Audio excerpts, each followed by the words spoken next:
அண்ணா திராவிட முன்னேற்ற கழகத்துக்கு ஆதரவு தருவீங்களா? நீங்க மட்டுமல்ல, உங்களோட சார்ந்த பகுதியில் மக்கள்லாம் ஆதரவு வரணும். விவசாயம் செழிக்க வேண்டும், விவசாய தொழிலாளி மணற்குளர வாழ வேண்டும். அப்படின்னா ஒரு பொற்கால ஆட்சி வர வேணும். நானும் விவசாயி, விவசாய கஷ்டத்தை உணர்ந்தவன், ஏழை மக்களுடைய கஷ்டத்தை உணர்ந்தவன், விவசாயி தொழிலாளியுடைய கஷ்டத்தை உணர்ந்தவன்.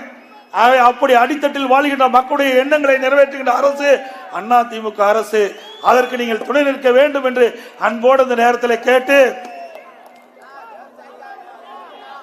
2026 அனைத்து இந்திய அண்ணா திராவிட முன்னேற்ற கழகம் வெற்றி வாகை சூடும்.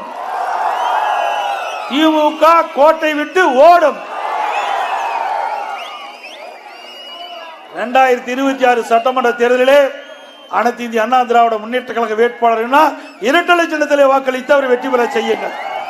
அதே நேரத்தில் கூட்டணி கட்சிக்கு ஏதாவது ஒரு வேளை ஒதுக்கப்பட்டால் அவள் யார் வேட்பாளர் நிற்கிறாங்களோ அந்த வேட்பாளர் எந்த கட்சி சேர்ந்தவரோ அந்த கட்சி சின்னத்துக்கு வாக்களிக்க வேண்டும் என்று அன்போடு இந்த நேரத்தில் கேட்டு, மக்களை காப்போம், தமிழகத்தை மீட்போம்.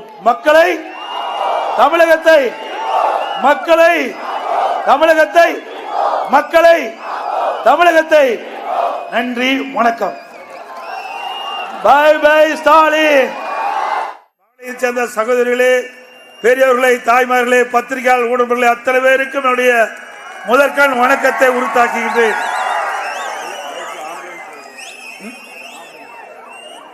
மெதுவா கொஞ்சம் ஆம்புலன்ஸ் வழி விட்டுருங்கப்பா, ஆம்புலன்ஸ் வழி விட்டுருங்க, கொஞ்சம் வழி விடுங்க பார்க்கலாம்.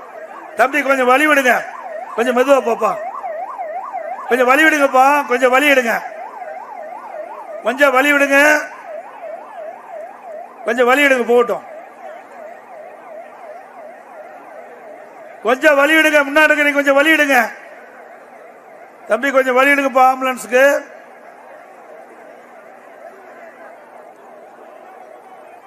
(2026) சட்டமன்ற பொது தேர்தலிலே அனைத்து இந்திய அண்ணா திராவிட முன்னேற்ற கழக தலைமையிலே அமைக்கப்பட்ட கூட்டணி வெற்றி கூட்டணியாக இருக்கும்.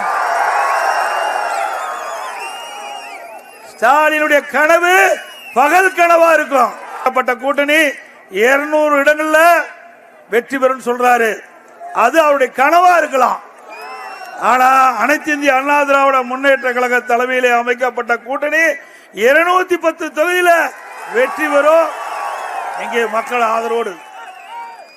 குறிஞ்சிப்பாடியில இங்கதான் அமைச்சர் இருக்காரு, அமைச்சர் ஒருத்தர் இருக்காருல்ல, அவர் ஏதாவது செஞ்சிருக்காரா?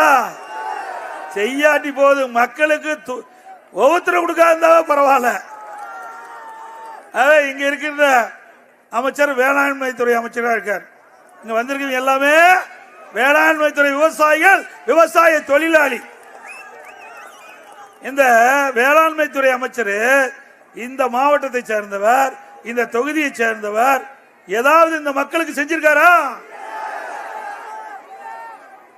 அவரு